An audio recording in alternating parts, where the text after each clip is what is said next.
breakfast, ijambo ry'Imana ry'igitondo.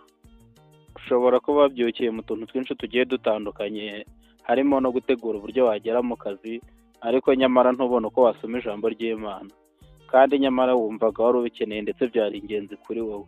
Wigire impungenge, reka mbigufashemo. Niba utarakora subscribe uyikore kugira ngo dukomeze tujye tubana mu ijambo ry'Imana n'ibiganiro bitandukanye bishingiye kuri Bibiliya.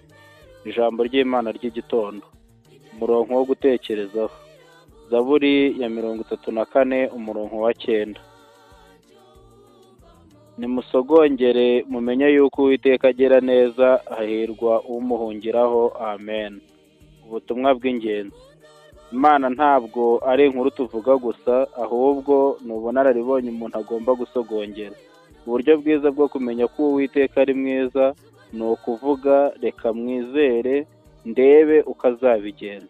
Niba wifuza kubona ineza y'Imana, tangira uyishingikirize ku buryo bwuzuye.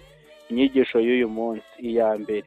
Imana irashaka ko tuyigerageza mu kwizera, tukayibonamo umurinzi n'umugaburira wacu w'ibya buri munsi. Inyigisho ya kabiri. Uhimbarizwa mu Uwiteka ntatereranwa, niyo mpamvu dukwiye guhora duhimbaza Uwiteka. Inyigisho ya gatatu. Imigisha myinshi itugeraho iyo twizeye Imana tudategwa, niyo mpamvu dukwiye kwizera Imana mu buzima bwacu bwa buri munsi. Isengesho ry'umunsi.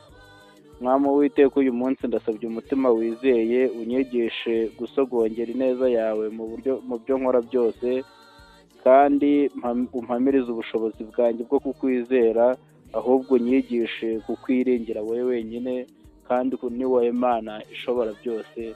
Bisenze nizeye Data wa twese, Umwami n'Umuhengezi. Amen. Evangeliste Salome Iradukunda, wakoze kubana nanjye.